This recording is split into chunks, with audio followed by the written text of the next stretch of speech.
जहाति है उभे सुकृत दुष्कृते तस्माद् योगाय युजस्व योग कर्मसु कौशलम।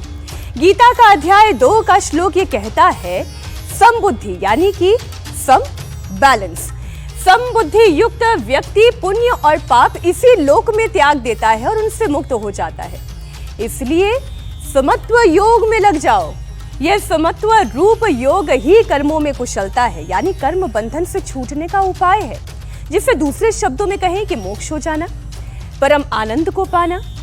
गंगा यमुना सरस्वती की त्रिवेणी हो, तीर्थराज प्रयाग हो, मंशा यदि पाप और पुण्य के बंधन से मुक्ति की हो तो आध्यात्मिक ज्ञान और चेतना के संचार के बिना तो ये हो ही नहीं सकता। कुंभ के इसी समत्व भाव को समझने के लिए सत्य सनातन में आज हमारे साथ है जूना अखाड़ा आचार्य महामंडलेश्वर स्वामी अवधेशानंद गिरी महाराज। बहुत बहुत स्वागत आपका। स्वामी जी, वैसे तो प्रश्नों की बहुत बड़ी श्रृंखला है मेरे मन में, लेकिन पहला प्रश्न तो यही है आपसे कि आखिर ये कुंभ का समागम पाप और पुण्य के इस भेद को खत्म कर देने वाला और मोक्ष को प्राप्त हो जाने वाला समागम क्यों कहा जा रहा है? ये महाकुंभ की क्या महिमा है?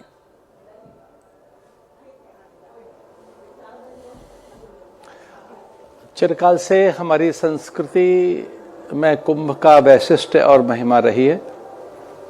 समुद्र मंथन के काल से कुंभ है और हमारी भारतीय संस्कृति जो कालजयी मृत्युंजयी संस्कृति है, यह हमारी सनातन संस्कृति जो नित्य प्रासंगिक है, समीचीन है और चिरंतन काल से है।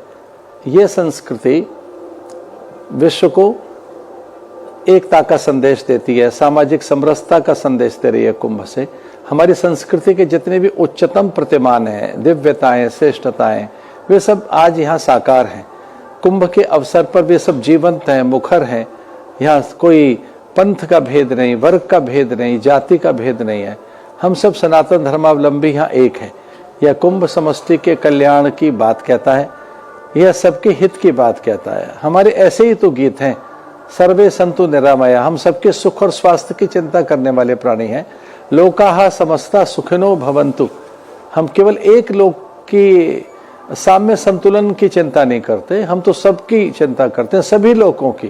तो ऐसा कहा जा सकता है कि जो भारत की कालजयी सनातन संस्कृति है, वह प्रत्येक प्राणी के सुख और सम्मान की चिंता करती है, सबके हित की बात कहती है। और उसी के यहाँ ज्ञान सत्र होंगे, विचार सत्र होंगे, यहाँ विविध अनुष्ठान चल रहे हैं, यहाँ यज्ञ चल रहे हैं। गिरिकंदरा उपत्यकाओं से निकल कर आए अनेक साधु संत महंत महामंडलेश्वर, अनेकों संप्रदायों के आचार्य यहाँ सब एकीकृत हैं। तो भारत का भारत की भव्यता, दिव्यता, उसका ऐश्वर्य, उसके भीतर के त्याग को देखना हो, हमारी दिव्यताओं को एक साथ देखना हो, तो वो कुंभ का अवसर है जहाँ हम सब एक साथ हैं। इसके अतिरिक्त ये माननीय प्रधानमंत्री जी और योगी जी के द्वारा डिजिटल कुंभ कहा जा रहा है। तो यहाँ हाईटेक कुंभ है, सारी चीजें यहाँ से दिखाई दे रही हैं। ये हरित कुंभ है, स्वस्थ कुंभ है, स्वच्छ कुंभ है। इसके अतिरिक्त ये ज्ञान कुंभ भी है। यहाँ से हम पूरे संसार को बताना चाहते हैं योग, आयुर्वेद और अपनी विविध आध्यात्मिक विधाओं के द्वारा कि मनुष्य का अवसाद, उसके भीतर का भ्रम, भय, उसकी नाना प्रकार की समस्याओं का समाधान ज्ञान में छुपा है। तो यहाँ ज्ञान सत्र चल रहे हैं, प्रस्थानत्रयी के अद्भुत यहाँ सत्र चल रहे हैं। प्रस्थानत्रयी का अर्थ है गीता, उपनिषद, ब्रह्म सूत्र आदि। यहाँ आप देखेंगे अलग अलग स्थानों पर अनेक ज्ञान सत्र चल रहे हैं, अनेक धार्मिक अनुष्ठान है। यहाँ पे एक अतुल्य ऊर्जा, एक दिव्यता का एक अलौकिक वातावरण निर्मित हुआ है इस कुंभ के अवसर पर। आचार्य जी, आप वहाँ प्रयागराज से हमारे साथ जुड़े हैं और यहीं पर बैठे बैठे मुझे तो सत्संग की आवाज़ भी सुनाई दे रही है और ये जो मंद मंद सी ध्वनि है ये अनुभव करा रही है कि बड़ा ही दिव्य पावन ये पर्व है, ये आस्था का महाकुंभ है।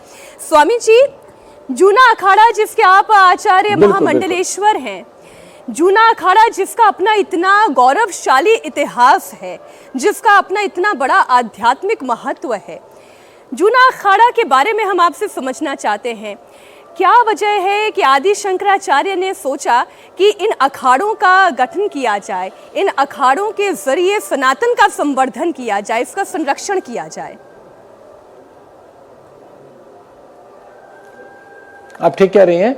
सनातन धर्म के रक्षण संवर्धन के लिए अखाड़ों का निर्माण हुआ और अखाड़ों में शस्त्र और शास्त्र दोनों विधि से धर्म की रक्षा की बात कही गई है। और हमारे अनेकों लाखों सन्यासियों ने बलिदान किए हैं, वो धर्म की रक्षा के लिए आगे आए हैं। आज भी हमारे पास लाखों सन्यासी हैं और वे सब सन्यासी गिरी कंदराओं में रहते हैं, कुछ ग्राम प्रांतों में, विविध प्रदेशों में भ्रमण करते हैं। हमारे अनेक मठ मंदिर आश्रमों से आज भी संस्कार दिए जा रहे हैं, संस्कार जागरण के केंद्र हैं, कहीं हमारे अस्पताल हैं, शिक्षण संस्थाएं हैं, कहीं अनेक संस्कार जागरण केंद्र हैं। तो जूना अखाड़ा इसमें लाखों सन्यासी हैं, वे आज भी धर्म की अलख जगा रहे हैं, अध्यात्म की जोत जगा रहे हैं आज भी। स्वामी जी, जब आप आचार्य महामंडलेश्वर बनाए गए जूना अखाड़ा के, तब से लेकर अब 2025 तक आपने तो कई सारे कुंभ देख लिए, जिसमें अर्ध कुंभ भी है, पूर्ण कुंभ भी है। जी, निसंदेह जी। और अब 144 वर्ष के उपरांत ये महाकुंभ का महासंयोग है। लेकिन कौन से परिवर्तन आप ऐसे देख पा रहे हैं जो बीते अलग अलग वर्षों से उत्तरोत्तर प्रगति करता हुआ ये समागम दिखाई दे रहा है? पीछे सरकारें बड़े उदासीन थीं, सरकारें इतनी सक्रिय नहीं रहती थीं। आदरणीय प्रधानमंत्री नरेंद्र भाई मोदी जी के कारण, आदरणीय योगी जी के कारण, हमारे गृह मंत्री आदरणीय अमित भाई शाह के कारण पूरे देश में एक अद्भुत वातावरण बना है। हमारे देश में कुंभ को लेकर एक व्यापक स्वीकृति पैदा हुई है। डिजिटल कुंभ है, बड़ा हाईटेक कुंभ है। इसके अतिरिक्त अलग अलग राज्यों के यहाँ पर स्टॉल लगे हैं, संस्कृति मंत्रालय यहाँ पहुंचा है, योग और आयुर्वेद के अनेक यहाँ संस्थान बने हैं जो पहले ऐसे नहीं होते थे। सरकारी स्टॉल लगे हुए हैं। उत्तर प्रदेश सरकार पूरी की पूरी यहाँ मुस्तैद है, तत्पर है सभी के सम्मान और सुरक्षा के लिए। तो मैं तो कह सकता हूँ कि जैसे आदरणीय योगी जी स्वयं एक संत हैं और उनके अद्भुत संकल्प से एक अद्भुत यहाँ वातावरण बना है, वैसे हमारे आदरणीय प्रधानमंत्री जी भी एक अच्छे जहाँ शासक हैं वहीं एक कुशल वो प्रशासक हैं और एक सच्चे उपासक भी है। तो पीछे की सरकारों में बड़ी उदासीनता रहती थी।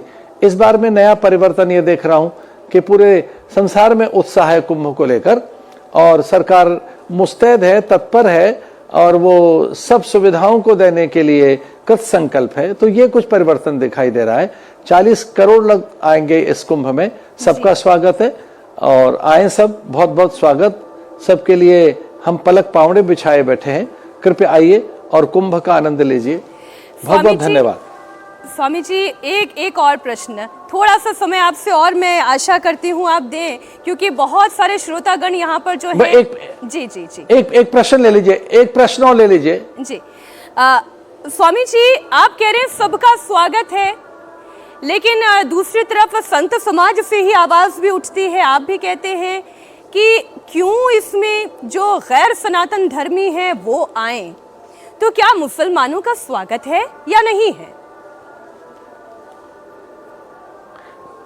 हम सबका स्वागत करते रहे, लेकिन कोई यहाँ पर अपवित्रता करने ना आए। यहाँ पर यहाँ की पवित्रता, मर्यादा और यहाँ के मान बिंदुओं को, हमारी गरिमा को ठेस न पहुंचाए।